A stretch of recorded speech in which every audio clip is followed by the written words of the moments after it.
لما رضي عننا قلنا له على لسان علي محمود طه: سمعت في شطك الجميل ما قالت الريح للنخيل، يسبح الطير أم يغني، ويشرح الحب للخميل، وأغص تلك أم صبايا شربنا من خمرة الأصيل. ولما زعل مننا قلنا له على لسان عبد الدايم الشاذلي: يا نيل في صدري منبعك، تسقيني ولا يوجعك قلب العليل. يلا. النيل حياتنا، النيل عماد حياة المصريين طول العمر، النيل اللي داخل في كل حاجة في حياتنا. النهاردة هنتكلم عن النيل، والحقيقة معانا ضيف راجل عظيم وعالم جليل عامل دراسة عظيمة جدا عن النيل. دكتور هشام عبد العزيز منورنا النهاردة، عامل دراسة عن النيل: جغرافيا النيل، زراعة النيل، صيد النيل، سكن النيل، حكاوي النيل، أمثال النيل، أغاني النيل في حياتنا. منورنا يا دكتور. الله يحفظك واشكرك يا استاذ صبري. أهلا وسهلا بحضرتك. شكرا. إيه بقى عالم حكاية النيل معانا المصريين؟ والحقيقه التعامل مع النيل بالروح اللي حضرتك بدات بيها الحلقه دي هو ده بالظبط النيل اللي يعرفه المصريين. غير كده هو نيل اخر يتعرض فيه التاريخ لتشويه، انه الناس مش فاهماه كويس، وللاسف اكتر ناس مش فاهمه النيل كويس هي نخبه العالم العربي والنخبه المصريه. مم. المصريين اللي في الشارع اللي على ضفاف النيل في الناحيتين هم اكتر حد عرف النيل كويس. عشان يتعامل معاه. نعم. مم. النيل اللي هو الروح اللي اتعبر عنه في كلام علي محمود طه وبعض النخبة اللي فهمت أثر النيل في المصريين. النخبة أكتر فهموه للنيل على مدى تاريخه إنه مصر وهبة النيل، مم. وهي مغالطة تاريخية وجغرافية وثقافية لا حدود لها، مم. أو زي ما بيقولوا إخواننا بتوع الفقه: كلام حق أريد به باطل. لأنه النيل حقيقة بتعرف إنه طوله أكتر من 6600 كيلو، بيمر في 11 دولة، لكنه لم يخلق حضارة كالتي خلقها في مصر. إذا مصر مش هبة يبقى النيل، الحكاية مش النيل. النيل هو اللي هبة. ده الكلام ده لا ينفي إنه النيل مهم وكل طبعا. حاجة، لكن أحيانا بحس إنه العالم بيتعامل معاه باعتباره مشروع استثماري. النيل مش كده. مم. النيل شريان حياة ثقافي أكتر بكتير من أهميته الاقتصادية، مم. وهنقول ده دلوقتي. مم. لكن أنا هديك مثال بسيط جدا وملموس. مصر النيل بيمشي في مصر في 1000 كيلو من ال 6600. مم. 1000 كيلو في مصر من أسوان لحد رشيد ودمياط، مش كده؟ طب المجاري في مصر طولها قد إيه؟ المجاري المائية العذبة في مصر طولها أكتر من 33 ألف كيلو. مم. ال 33 ألف كيلو دول معناهم إن ربنا سبحانه وتعالى وهب المصريين 1000 كيلو نيل طبيعي، وقدرهم يعملوا 33 نيل صناعي. الله الله. الحسبة دي لم تتسنى، ولا أظن أنها يمكن أن تتسنى لغير المصريين. مم. زمان مرة في ندوة من الندوات قلت إنه المصريين كانوا يعرفوا اللغة العربية قبل الإسلام ما يجي ب 200 سنة. مم. حد قام في الندوة قال: أيوة، وبعدين بقى تقول العرب هم اللي بنوا الهرم. قلت له: فشر، لا عرب ولا عجم. هذه الأمور الإعجازية لا تتسنى على وجه البسيطة إلا لأهل مصر. تسميها بقى شيفونية، تسميها انحياز، بس زي ما تسميها الواقع سميها. قال كده. زي ما اه تسميها سميها. اه لأنه مش هيبني هرم ولا يصنع من النيل حضارة بهذا الشكل وهذا الرسوخ إلا شعب بهذا العمق وهذا الذكاء وهذا التحضر. هو الناس كانت المية كتيرة، وبيختاروا دايما الحتة العالية، نعم. الطاء. العلواية العلواية حديثا أو قديما كان العلوة. اسمها الطاء، آه اللي هو الحتة العالية. آه وبعدين لما انحسوا يرجعوا تاني يحضنوا النيل وينزلوا له. مم. البدايات بدأت كده. ده هقول لحضرتك، ما هو لأنه النيل بهذه الأهمية الثقافية والحضارية لا يمكن فهم المصريين إلا إذا فهمت النيل. مم. لا يمكن. وأي حد هيشتغل سياسة أو اقتصاد دون أن يمر على ثقافة النيل أو ظاهرة النيل اللي أنا بسميه مركز العلامات في مصر دون أن يمر عليه، أنا أتصور إنه من الأفضل إنه ما يشتغلش، يقعد في بيتهم أحسن، لأنه النيل هو هيفسر لك بالظبط مصر كلها بتتحرك إزاي، وهي هتلاقي الحركة واحدة من 100,000 سنة لحد دلوقتي، لأن هو الشعب واحد. بيجي لك واردين كتير تصهرهم معاك ويمشوا معاك في نفس السكة. المهم العلواية دي اللي المصريين بيتجمعوا فيها كل سنة 4 شهور. 4 شهور. 4 شهور. كانت قبل بناء السد العالي. يعني لحد آخر الخمسينات في مصر ولحد آخر الستينات كمان كان العلواية دي هي القرى اللي في مصر. مصر فيها تقريبا 15,000 قرية، فيها 15,000 علواية. الفلاح المصري هو الفلاح الوحيد على وجه البسيطة اللي بيته مش في غيطه. كل الفلاحين في الدنيا عامل بيته في وسط الأرض اللي بيزرعها، أمر طبيعي. إحنا لأ. ليه؟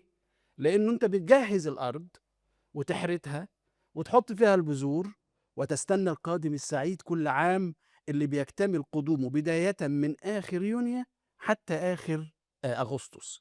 أغسطس شهر اكتمال الفيضان في مصر اللي هو شهر مسرة بالشهور المصرية القديمة اللي بقت قبطية واللي هي موجودة لحد دلوقتي. شهر مسرة يكتمل الفيضان، كل المية تيجي تغرق كل الأرض. طب المصري يعيش فين؟ في الحتة العلواية دي اللي أنا أظن إن المصريين عملوها. يعني مش اختاروا حتة عالية لأن الأرض كلها زي بعضها، بس أنا أظن المصريين في كل بلد الاحتياج ولد الاحتياج. لكن الأهم من ده بقى، شوف أثر ده على المصريين يا أستاذ صبري في طول تاريخهم. العلواية دي بيقعد فيها أهل القرية كلهم مزنوقين 4 شهور. فده يديك مؤشر هم ليه بيحبوا الزحمة؟ هم ليه بيتألفوا مع الزحمة؟ بلاش بيحبوها. طب هم ليه بيحبوا السهر؟ مصر مجتمع ليلي. ليه بيحب السهر؟ لأنه بيقعد 4 شهور في حياته ما عندوش بكرة شغل.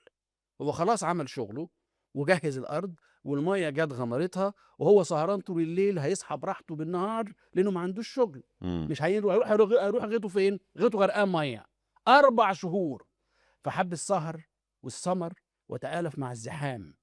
وده كمان يديك مؤشر لما تروح للقرى المصرية القديمة قوي اللي ما طالهاش عمران كتير، هتكتشف ان شوارعها ضيقة قوي منحدرة في اغلب الاحوال. الطبيعة دي كلها طبيعة شفرة النيل هي اللي تحلها لك. ايوه، وده اداهم فرصة بدري قوي عن بقية الشعوب انه الفترة اللي يقعد مستني فيها المية تنحسر، الصبر اداهم فرصة للتأمل طبعا. فبدأوا يبصوا في الكون ويكتشفوا طبعا الديانة ويكتشفوا الفلسفة، لأنه عنده مساحة يقعد يتأمل، مش بيجري طول الوقت عايز ياكل أو خايف حاجة تاكله. شوف حضرتك بتقول كلام كمان زيادة عن اللي عندنا اهو. ليه؟ لأن احنا أول ما حطينا الخريطة قدامنا وشفنا الحكاية الأصل في الحركة المصري، تعرف تفسر بقى كل الحاجات. اهتمامهم بالدين، وليه ليه أول شعب في العالم يعمل دين. يفكر في الدين عشان عنده هذه المساحة للتأمل. ما تزعلش مننا لأنه عشان مساحة التأمل. بدأ يفكر الحكاية ماشية كده ولا في تاني. لو كنت قريب بقول للزملاء في اجتماع يعني بكلمهم عن فكرة انه أثر فينا كشخصية ان احنا زيه، مواجهاتنا قليلة لكن نعمل كده. وعشان كده ده سر استمرارنا ان احنا عاملين زيه في مرونة، ما بنصطدمش طول الوقت. نلاقي جبل نلف ونعمل كده من عند بني سويف ونعمل كده مش عارف من عندي. عارف كان عفيف طبعنا بقى في طبعنا كده. كان عفيف مطر الله يرحمه شاعرنا العربي المصري الكبير، كان يقول الفلاح بيحرس أرض بيحرس ماله ازاي؟ التاجر هيقفل عليه المخزن، الصنايعي هيقفل الورشة، الفلاح اللي كمان بيته بعيد عن الأرض دي هيحرسها ازاي؟ بيحرسها بالابتسامة واللين. بيقابل الناس، بيقابل اللي متوقع انه ممكن يعدي على أرضه بالليل فلو لقى حاجة هيحوشها. كويس. وده يفسر لك تسامح المصري وابتسامته وتعامله مع اللي حواليه بود ومحبة، لأنه اللي حواليه ده هيعدي على أرضه على ماله بالليل. وعشان كده من أكتر العداوات عند المصري حرق الزرع. المصريين يقولوا مفيش بعد حرق الزرع جيرة. خلاص. كان له مقال عظيم في الأهرام أستاذ محمد عفيف مطر اسمه النداء العظيم، الله يرحمه. بيتكلم عن عن العلاقة المتينة دي، طبعًا. العلاقة اللي خلّت المصري والنيل يبقوا كأنهم شخص واحد، لإنه يحملوا الاتنين نفس الصفات صحيح. من الكرم والفيضان والغضب والخير والسكون والمرونة، فبقى ملامحهم واحدة الاتنين، وحد المصري والنيل. حد يقدر يقول إنه النيل نهر مجرى مائي ماشي 6600 كيلو ويظل في نفس مجراه لحد ما يوصل البحر؟ يا أستاذ صبري، المصريين لم يمن عليهم أحد بماء، إمم. المَيّة جاية لنا وهي رايحة للعدم، آه. يعني إذا ما خدناهاش ما حدش هياخدها أصلًا.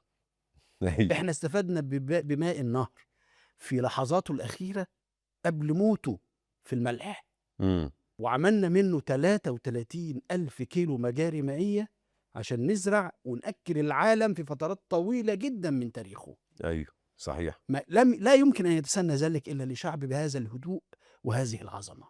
إمم. شفرة النيل اللي إحنا كنا بنتكلم عليها مش بس تفسر لك طبيعة الجغرافيا وطبيعة الحياة، تفسر لك كمان طبيعة المصري وطريقة كلامه. إمم. أنا وأنا باشتغل في الماجستير كان عندي تعبير 24 قيراط، عارف حضرتك أنت مبسوط؟ يقول لك مبسوط 24 24 قيراط. قيراط. إمم. ال24 قيراط دي أنا تصورت في البداية إنه يعني عايز يقول أنا مبسوط انبساط كامل، لإنه الفدان 24 قيراط، إمم. فانبساطي كامل وواسع، حاجة تمام جدًا. بس بعد ما اشتغلت في النيل اكتشفت شيء مذهل.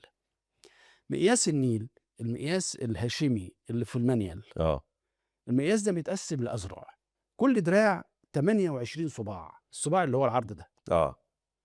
28 الصباع بيسموه قيراط، إمم. 28 آه. قيراط. 4 قراريط دول كده. أيوه، آه. 28 قيراط لحد الذراع ال12.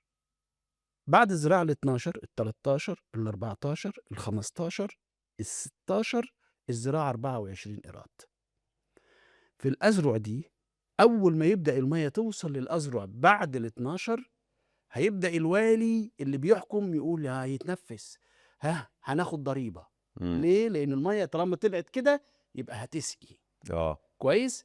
إذا قلّت عن 12 المَيّة قليلة مش هتسقي، الحاكم مش هياخد ضريبة، إمم. فالفلاح مش هيزرع والحاكم مش هياخد ضريبة والسَنة جوع. إمم.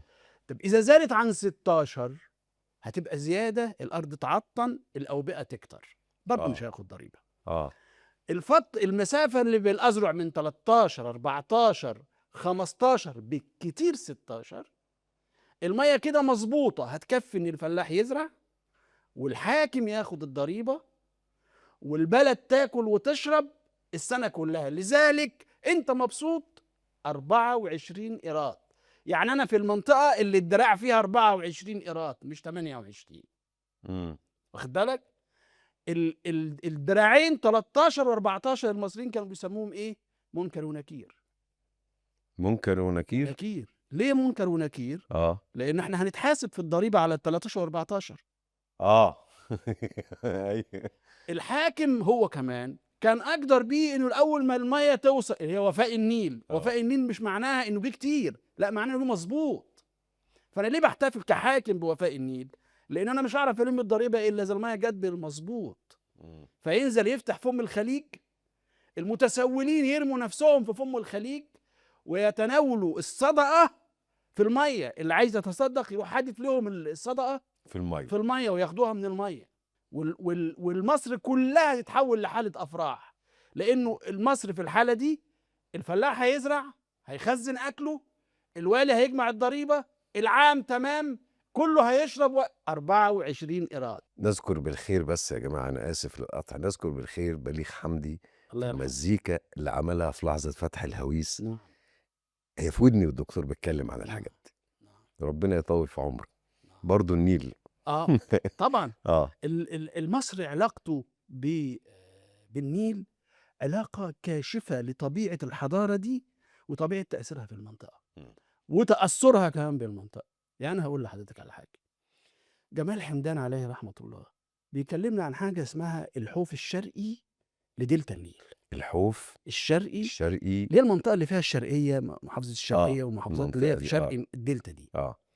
وبيقول إن دي معظمها قبائل عربية. إمم. هو الحقيقة مش بس الحوف الشرقي لدلتا النيل، الحوف الشرقي للنيل كله معظمه قبائل عربية. صحيح.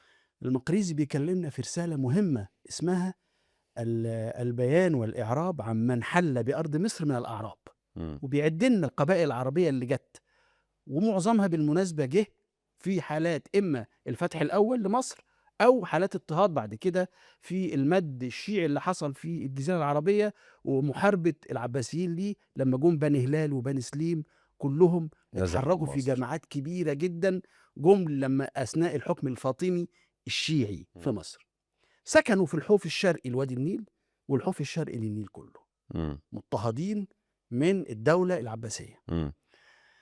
الحوف الغربي لوادي النيل كمان جاي موريسكيين. 1492 خرج المسلمين من اسبانيا، إمم. خرجوا على 3 اتجاهات. اتجه غربا، ويلاحظ انه 1492 هو نفس السنه اللي تم فيها اكتشاف العالم الجديد. إمم. والمسلمين في الفتره دي اللي خرجوا من اسبانيا كانوا اكثر الناس معرفه بالبحار. آه. ومجموعة اتجهت للبحر المتوسط، ملكت البحر المتوسط، وتقريبا عملوا شبه قرصنة عامة في البحر المتوسط. سيرة لحد الظاهر مالطا. لحد كل البحر إمم. المتوسط. سيرة الظاهر بيبرس بتكلمنا عن أهل البحر اللي إمم. هم دول، لكن المجموعة الأكبر اتحركت من أسبانيا، عدت البر الثاني إلى أفريقيا، إمم. واتحركت باتجاه الشرق. كل شوية يقابلوا مدينة وتجمع، شوية يقعدوا والباقي يكمل. المجموعة الأكبر سكنت في الحوف الغربي لنهر النيل، إمم. أول مية حلوة يقابلوها.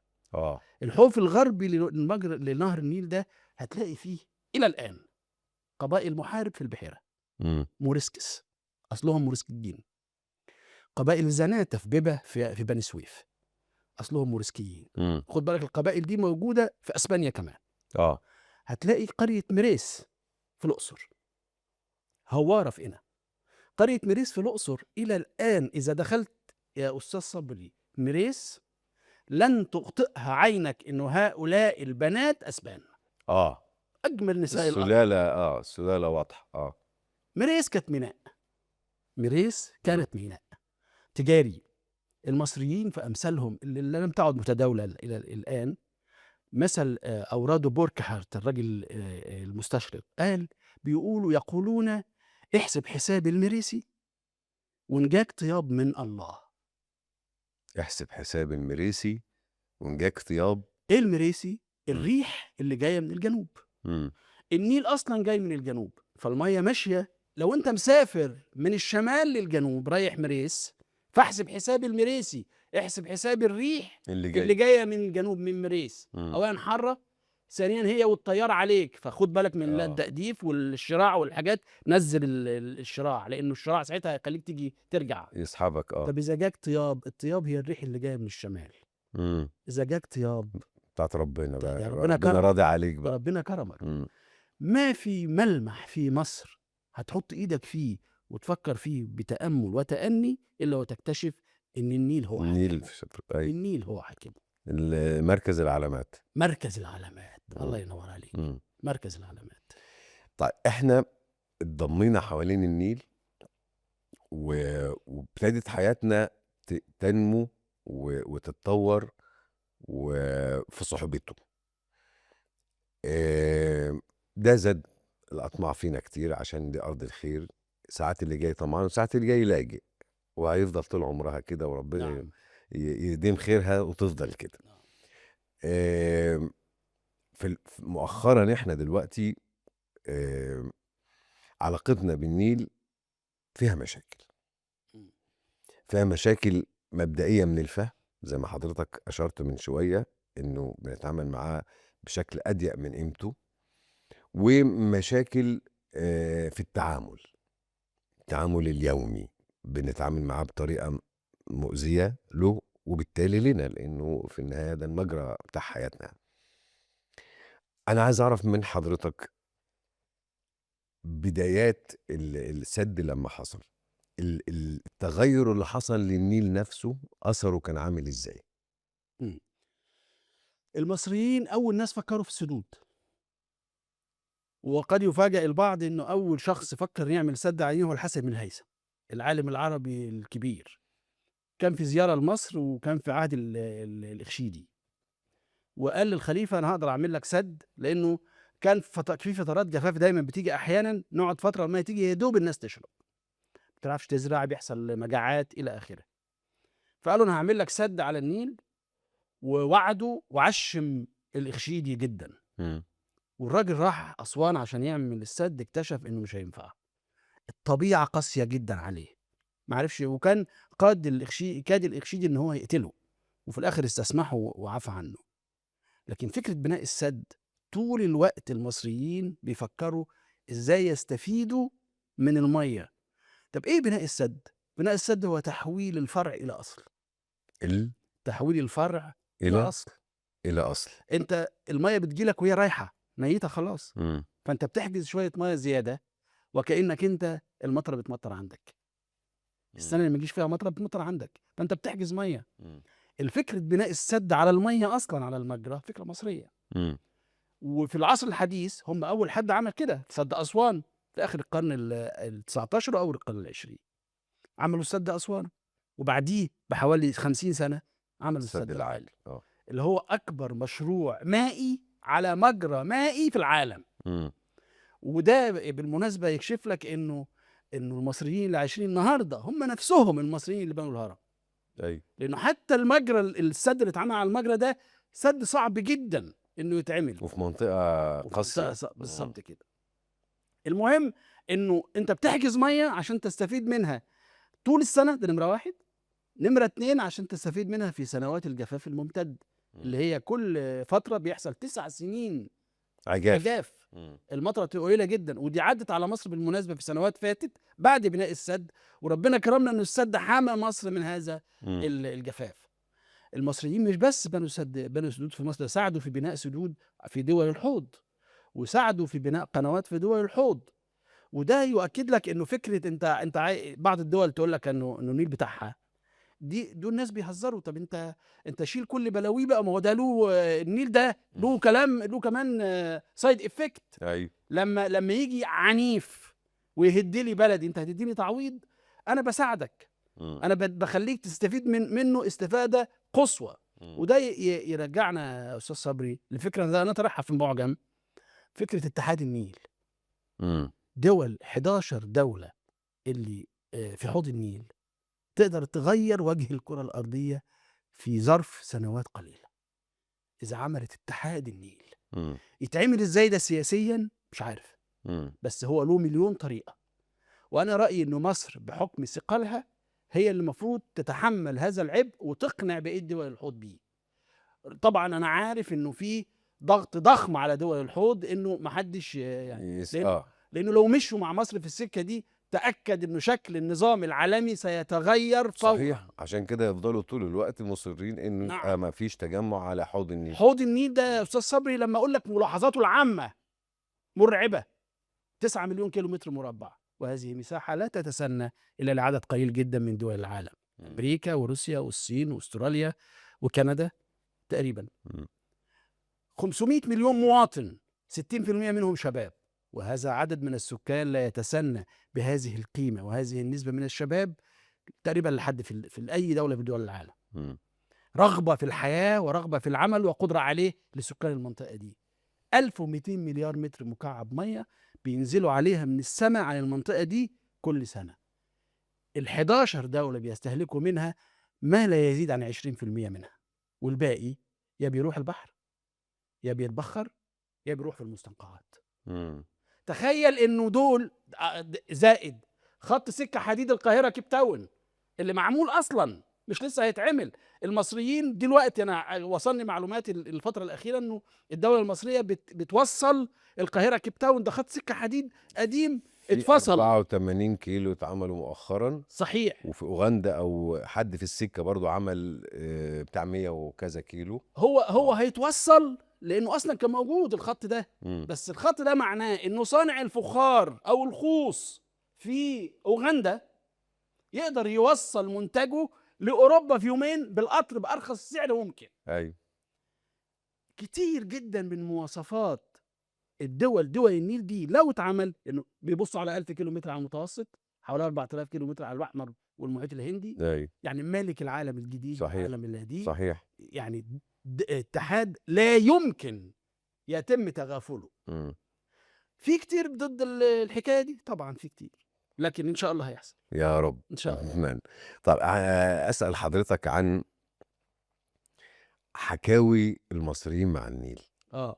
يعني عندنا علاقة مع النيل، كل اللي قُلناه ده ينشئ هذه العلاقة المتلاصقة بين النيل نعم. والمصريين. ال عندنا آه. حكاوي عن النيل، أمثال عن النيل، غناوي عن النيل. إحنا كنا اتكلمنا دلوقتي في احسب حساب المريسي، إمم. 24 قيراط. أنا في رسالة الماجستير جامع أمثال النيل كتير جدًا، إمم. أمثال النيل والمَيّة، وفي أمثال بالمناسبة إحنا فاهمينها غلط، لإن إحنا نسينا شفرة النيل. هاقولها زي مثلًا إن جاك الطوفان حُط ابنك تحت رجليك. إمم. وده الصيغة دي اتعملت مؤخرًا لإن إحنا فاهمين المثل غلط، آه. أيّفناه على فهمنا الغلط. أصل المثل إن جاك النيل طوفان حُط ابنك تحت رجليك، كويس؟ إمم. وإن جاك النيل طوفان يعني جِه الفيضان. طب حُط ابنك تحت رجليك ده إيه؟ المصري وهو بيجهّز الأرض عشان الزراعة، كان بيبقى عامل حسابه إنه النيل هيزيد لحد ما يخرج من المجرى إمتى؟ إمم. فقدامنا أسبوع، هو شايفه وعارفه. خُد بالك في فلاحين في مصر يُقف كده يبُص في النيل ويقول ياه! ده هتمطّر بُكرة. إمم. الخبرة دي تجيبها منين؟ المهم فيبقى عارف المَيّة دي هتزيد إمتى. آه. فهو بيشتغل بيقسّم شغله كل يوم على إنه بعد 4 أيام المَيّة هتطلع من المجرى، كويس؟ كويس. فبيساعدوا بعض بقى، النهارده في أرض سعادتك وسعادتك بكرة في أرضي بنساعد المزاملة. بعض، بنزاحم بعض. اسمها المزاملة. آه. لكن النيل أحيانًا كان يفاجئهم، ما يزيدش بالوتيرة الطبيعية بتاعته. كل فترة من السنين كده فجأة النيل يناموا وهو 7 أذرع، يصحوا وهو 12، 13 ذراع، فيبقى بكرة المَيّة هتطلع إمم. من المجرى. نعمل إيه بقى في اللحظة دي؟ أنا مش هاساعدك وأنت مش هتساعدني. إن جاك النيل طوفان، حُط ابنك تحت رجليك، يعني خلّيه قدّامك يشتغل معاك. مش هتساعدني ولا هاساعدك، أنا وابني وأنت وابنك. كل واحد آه. يلحق نفسه. إن جاك النيل طوفان، حُط ابنك تحت رجليك. الله. لإن إحنا مش فاهمين شفرة النيل، إحنا أيّفنا المثل. إن جاك الطوفان حُط ابنك تحت، يعني أنا ونفسي وما بعدها اللي مش عارفة إيه. دي بقت موضة مسخ الأمثال على مضبوط. قد الفهم الضيق لكل أيوه، واحد، دي بقت صحيح. موضة الأيام دي للأسف في يعني. موال حسن ونعيم. إمم.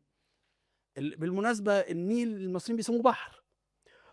طب معلش بقى، اتفضل، كويس إن حضرتك قُلت لي. اتفضل. النيل إحنا بنتعامل معاه اسميًا، آه. البحر، النيل، إمم. بحر النيل. إمم. ما حدش فينا بيقول النهر. آه. ليه بقى؟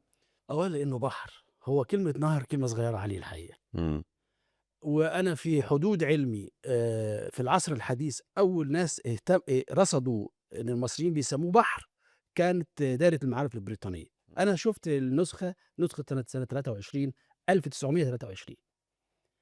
الراجل المحرر مستغرب بيقول: "ويسمون نهرهم بحرًا." إمم. لإنه أولًا المصريين بيشوفوا النهر فترة طويلة من عمر السنة برّه مجراه، بحر فعلًا، آه. فلازم يسميه بحر. ثم إن خيره عميم. الأهم من كده إنه التفاسير القرآنية انحرفت لتسمية اليم.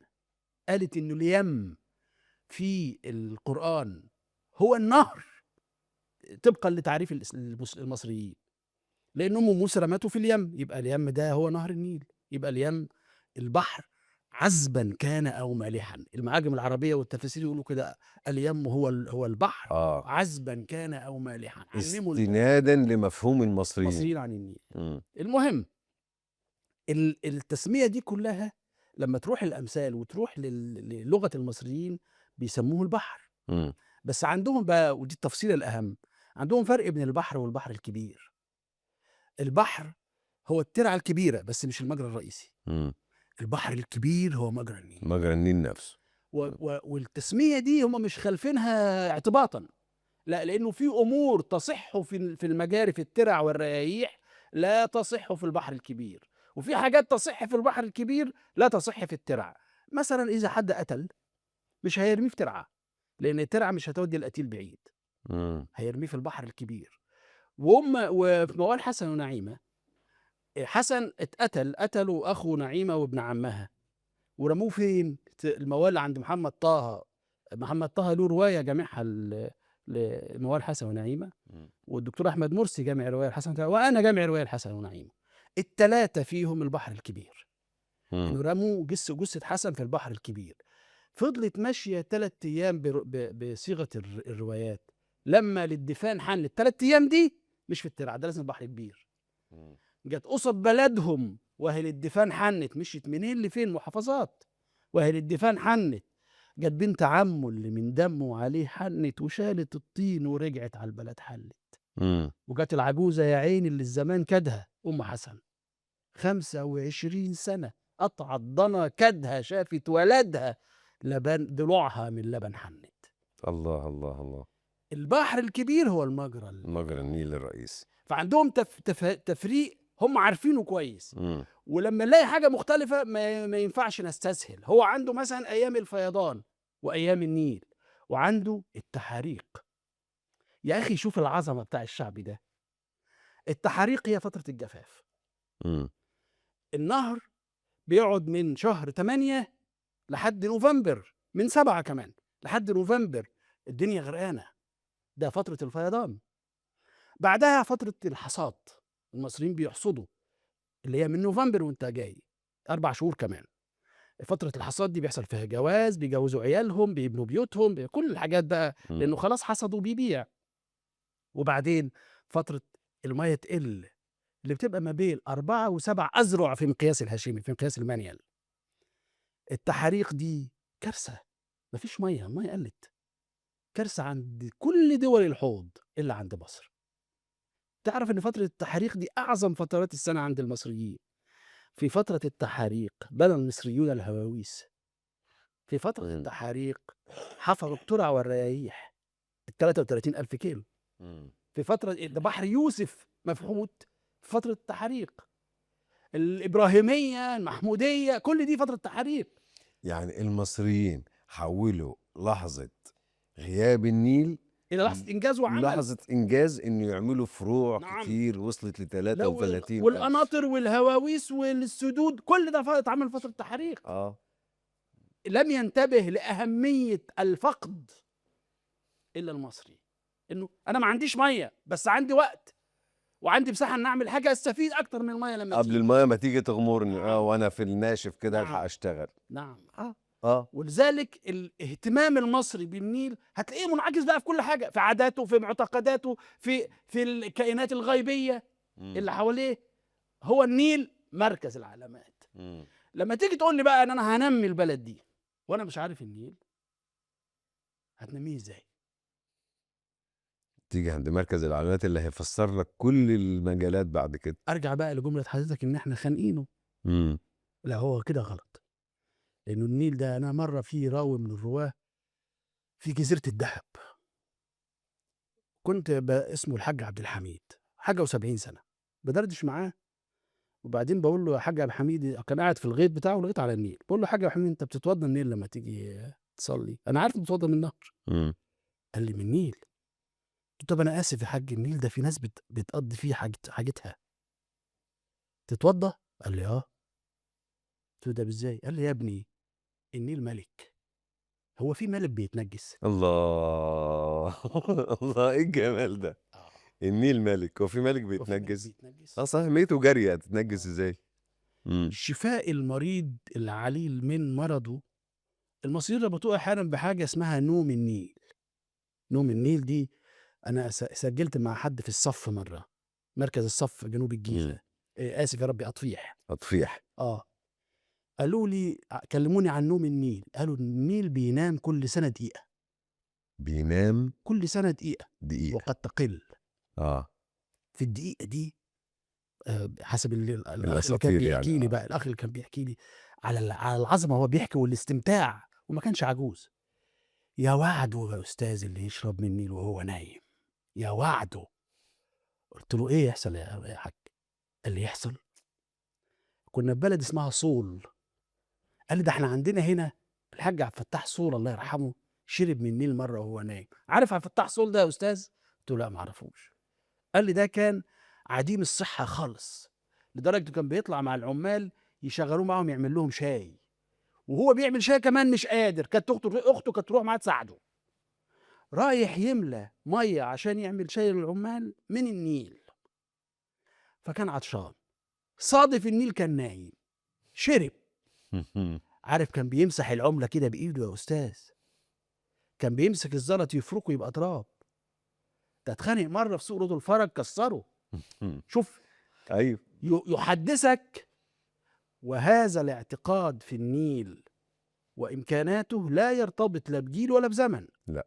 الحاج عبد الحميد اللي قلت لك عليه في جزيره الذهب، بكلمه عن المسحور، في من ضمن الكائنات الغيبيه اللي النيل الجنيه والمسحور. طبعا. والمصريين مخترعين الحكايه دي، المصريين لاعبينها. شعب مكار ولعيب كبير. المسحور ده واحد اتعمل له عمل فيقعد في النيل، يقعد يمشي في النيل تحت، ده حسب الحكايه يعني. يطلع كل اسبوع امه او مراته او اخته قاعده له على الشط في المكان اللي هيطلع فيه، معاها لحمه نيه ولحمه مستويه. اذا كان النيه يبقى لسه العمل ما اتفكش، تسيبه وينزل تاني. اذا كان المستويه يبقى العمل اتفك، تاخده بقى تحلق له دقنه والحاجات وبتاع. فانا بسال الحاج عبد الحميد على الحكايه دي، قال لي راجل عنده 76 سنه، قال لي يا استاذ انت راجل متعلم، في حاجه زي كده؟ ده الواحد مننا بينزل النيل دقيقه دقيقتين ثلاثه يا راجل يفطس، في حد هيعيش تحت النيل؟ بعديه بساعه تقريبا، بعد ما سبت حاجه حبيبي بساعه، كان عندي مكان بقعده عند المعديه بتاع جزيره الذهب، قاعد جالي شاب عنده 36 سنه، من 76 سنه ل 36 سنه، قاعد بندردش، تعرفنا على بعض، كانت الساعه حوالي 2 ونص الظهر. بقول له اتعرفت على اسمه، بقول له انت تعرف حاجه اسمها المسحور؟ قال لي المسحور ده انا لسه شايفه. قلت له لسه شايف مسحور؟ قال لي اه حالا.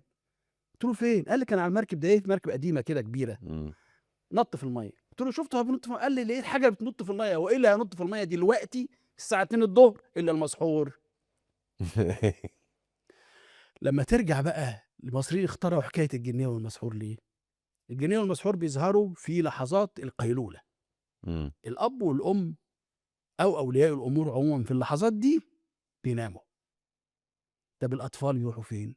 هيلعبوا فين؟ هيروحوا ناحيه الميه، يبقى لازم نخوفهم ما يروحوش ناحيه الميه. يبقى في جنيه وفي مسحور. المصري عمل كل الحاجات بس كلها مربوطه بالنيل. احنا كان عندنا حاجه نفس دي بالظبط في قريتنا، انا من قريه في الدلتا. انه القيلوله دي كان اسمه الظهر الاحمر، ايوه والشمس كانت يعني هنا طبعا. اقرب من البروجيكتور ده، ودي لحظه اللي بينام فيها كل الكائنات، حتى الكلاب بتبقى على جنب في الظل والدنيا الا الاطفال. انا بقى طلع في دماغي ساعتها اروح عند الجميزه اللي فيها جنيه، معرفش ليه. وايه التحدي ان انا اروح عيل 7 سنين يروح عند الحته اللي الناس بتخاف منها. فخدت المشوار لحد هناك. اول ما وصلت تحتها كنت حرقان جدا من مشوار، الدنيا حر وتحتها ظل وهواء لطشني، نمت. الناس هم مروحه من غطانها المغرب، عيل ايه ده انت ابن فلان، ايه اللي نايمك هنا؟ وخدوني وروحوني. فروحت بقينا بنقعد تاني نحكي بالليل عن الجنيه وانا مبتسم. يعني ما انا كنت في حضنها ما حصليش حاجه يعني. بس هي اللحظه بتاعت الظهر الاحمر دي ايوه لحظه يعني اكثر رعبا من الليل. عشان الرعب ده جالك بالمناسبه من الحكايات، من حكايات الجنيه والمسحور والحاجات، ما تروحش عند الميه عشان الجنيه تخطفك. الحكايه ده اخترعوا الجنيه والمسحور عشان كده، عشان يحموا عيالهم، عشان يحموا عيالهم في اللحظه اللي هم مش منتبهين ليهم. أيوة. لحظه الحر الظهر الاحمر دي اللي هيناموا فيها يريحوا شويه لحد ما الشمس تفك. الاطفال هيعملوا ايه؟ هيروحوا على الميه، لا احنا لازم نخوفهم. فيبقى حامينهم بالحكي، الحمايه بالحكي.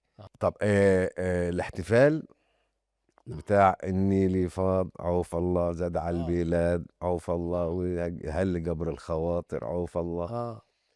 الاحتفالية دي القديمة هل هي انتهت مع السد ولا لازال فيها حاجة سارية لحد النهاردة؟